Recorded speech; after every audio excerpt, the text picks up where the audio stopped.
الله الرحمن الرحيم. waxaan rabaa inaan maanta halkan ka wadaagno shirkii golaha wasiirada oo ka dhacay oo ra'iisul wasaaraha xukuumadda federaalka Soomaaliya madaxda saacadda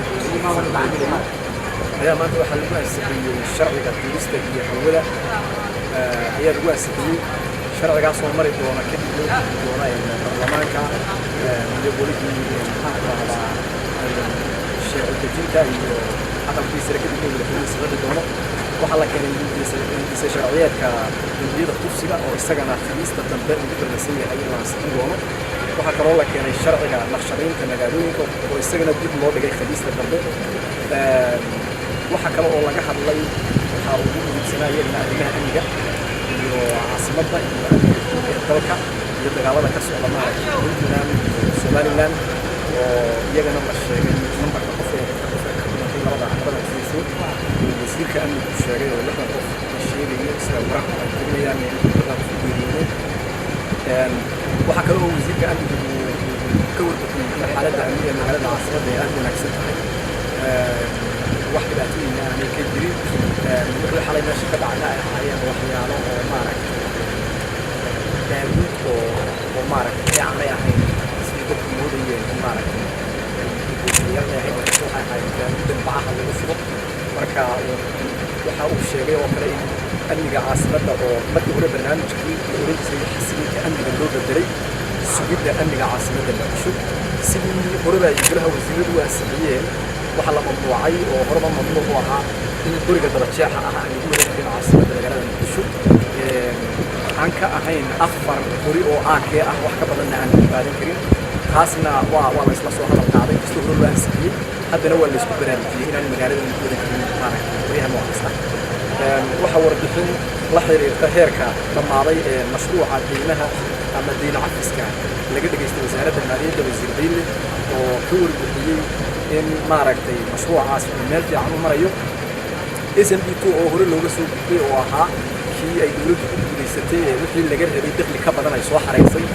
oo Soomaaliyana aad loogu ammaanay dib weynna ay noqotay ugu soo hoyatay ummadda Soomaaliyeed ayaa haddana waxaa la galay SMB3 oo isagana la iska rabo in maaragtay sidii gacmaha la isku qabsaday xukuumadda iyo maaragtay shacabka Soomaaliyeed iyo madaxweynaha maaragtay gacmaha inta la isku qabsaday loo fuliyey oo guul u noqotay soo hoyatay ummadda Soomaaliyeed ayaa waxaa la rabaa haddana in SMB3 isagana guulo looga soo hoyo oo isagana shuruudaha looga baahan yahay ay yihiin inaan wax in dakhliga in la fuliyaa ay muhiim tahay iyo in maaragtay aan wax deyn ah aanay gelin dowladda Soomaaliya wax deynana aanay soo qaadin waxaa ka mid ah in biometrics loo sameeyo ciidamada qaranka Soomaaliyeed iyo ciidanka booliska iyo ciidanka maaragtay nabad sugidda iyo ciidan kasta oo jira biometricskaas oo sheegaya maaragtay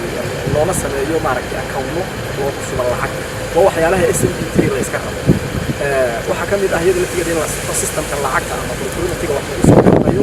oo ah maaragtay wasaaradaha maaragtay markay isticmaalayaan sheega running cost-gooda inay system sax mariyaan waxaa kale oo warbixin hubinta iyo tirakoobka shaqaalaha rayidka laga dhageystay wasiir Saalax wasiirka shaqada iyo shaqaalaha waxaa iyo howlwadeennadiisa iyo hay'adihii markaa maaragtay